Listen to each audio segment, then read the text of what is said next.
नमस्कार साथियों, current news में आपका स्वागत है। आज 2 अक्टूबर है और इस 2 अक्टूबर में दो महापुरुषों की जयंती है।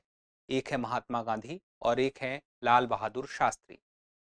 दोनों ही अपने अपने क्षेत्र में महत्वपूर्ण व्यक्ति हैं। अगर हम महात्मा गांधी की बात करें तो आजादी दिलाने वाले नायकों में अग्रणी पंक्ति में खड़े हुए व्यक्ति के रूप में दुनिया उन्हें जानती है, और दूसरी तरफ लाल बहादुर शास्त्री जो हमारे देश के एक महान प्रधानमंत्री के रूप में दुनिया जानती है। अब यहाँ पे बात आती है महात्मा गांधी के बारे में। महात्मा गांधी की सिर्फ जयंती ही नहीं है, बल्कि महात्मा गांधी की जयंती को पूरी दुनिया अंतर्राष्ट्रीय अहिंसा दिवस के रूप में भी मनाती है। तो ये अंतर्राष्ट्रीय अहिंसा दिवस कब से मनाना शुरू किया गया, क्यों मनाना शुरू किया गया, और इसके साथ ही महात्मा गांधी जी के बारे में कुछ बातें और हैं जो हम जानेंगे। तो सबसे पहले चलिए यहीं से शुरुआत करते हैं कि आखिर ये अंतर्राष्ट्रीय अहिंसा दिवस कब से मनाया जा रहा है, किस तरह से ये शुरुआत हुई। तो देखिए, हम अहिंसा की जब बात कर रहे हैं तो इसका मतलब है कि जहां हिंसा नहीं है, और महात्मा गांधी ने अपनी विचारधारा में यह बात को प्रमुख रूप से स्पष्ट रूप से सामने रखा। और इस स्पष्ट विचारधारा से अगर हम देखें तो चाहे नेल्सन मंडेला हो या फिर मार्टिन लूथर किंग जूनियर, इन सब ने इस विचारधारा को अपनाया। अब यानी कि अहिंसा की विचारधारा की प्रासंगिकता न सिर्फ पहले भी थी, बाद में भी हुई और आज भी है। जहां पे हम देखते हैं कई सारी हिंसाएं, या हम कह सकते हैं तनाव की स्थिति या संघर्ष की स्थिति दिखाई देती है, वहां पे यही समझ में आता है कि अंतिम मांग जब होती है कहीं भी संघर्ष की स्थिति, तो वहां पे अहिंसा की मांग होती है। तो 2007 की बात है। 2007 में महात्मा गांधी के इन्हीं अहिंसा की विचारधारा को कहां अपनाया गया? अपनाया गया यूएनजीए में। किस तरह से? कहने का मतलब यह है यूनाइटेड नेशन जनरल काउंसिल, उंगा।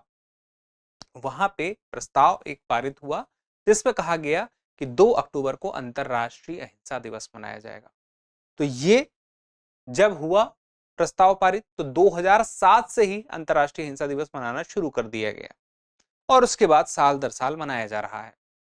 अब यहां पर बात आती है महात्मा गांधी जी के बारे में। कुछ मोटी बातें आपको पता हो, हालांकि लाल बहादुर शास्त्री जी के बारे में आपको अलग से वीडियो मिल जाएगा, उसके बारे में आपको वो भी जानकारी हम आपको दे रहे हैं। लेकिन यहां पे अगर आप देखें तो सबसे पहली बात, लाल बहादुर शास्त्री जी का जन्म मुगल सराय में हुआ था, 1904 में हुआ था। देहावसान उनका ताशकंद में हुआ था, 1966। अब यहाँ पे बात आती है, हम बात करेंगे महात्मा गांधी की, तो 1869 में उनका जन्म हुआ था और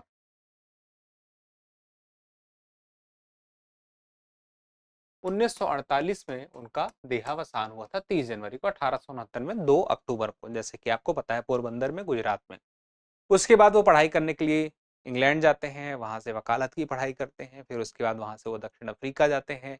दक्षिण अफ्रीका में वहां पे जिस प्रकार से उनके साथ भेदभाव होता है, उस भेदभाव को देखते हुए उनके अंदर एक क्रांति की भावना जगती है, एक विद्रोह की भावना जगती है, और उसके लिए उन्होंने लड़ाई का रास्ता जो चुना वो अहिंसात्मक लड़ाई का था। और उसके बाद फिर चीजें हुई, लंबे समय तक उन्होंने लड़ाई लड़ी वहां पे। फिर उसके बाद भारत जब वो आए 1915 में, तो 1915 में जब वो भारत आते हैं तब तारीख थी 9 जनवरी, और इसी 9 जनवरी के आधार पर आज की डेट में हर साल 9 जनवरी को प्रवासी भारतीय दिवस मनाया जाता है। उसके बाद कांग्रेस से इनका जुड़ना हुआ, लेकिन साथ साथ जब इनके आंदोलन हम देखें तो 1917 का जो आंदोलन है वो आंदोलन एक शुरुआत के रूप में हम कह सकते हैं कि महत्वपूर्ण हो जाता है, चंपारण का आंदोलन। तो चंपारण का आंदोलन ये महत्वपूर्ण हो गया। यहाँ पे हम कहें कि नील की खेती करने वाले किसानों के लिए इन्होंने अपनी तरफ से आंदोलन किया जो उनके साथ अन्याय हो रहा था।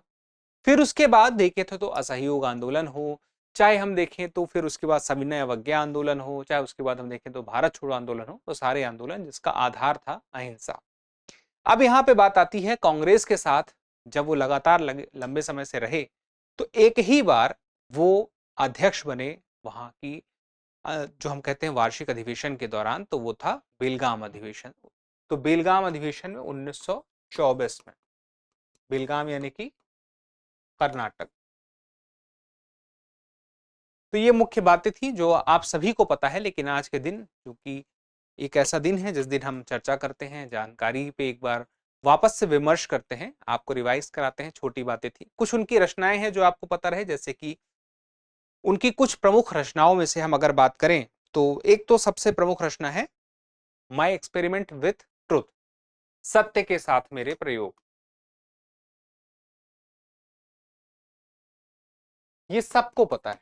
इसके बाद बताइए अगली बात, हिंद स्वराज। फिर उसके बाद मेरे सपनों का भारत।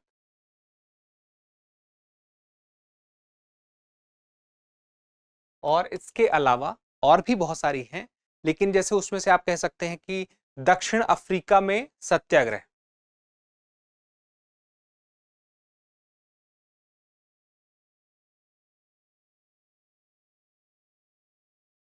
और भी बहुत सारी हैं।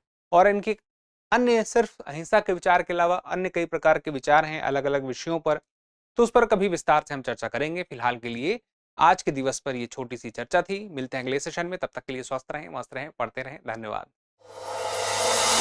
अब एग्जाम की तैयारी को और बेहतर करने के लिए हमारे चैनल को लाइक, शेयर और सब्सक्राइब करना ना भूलें।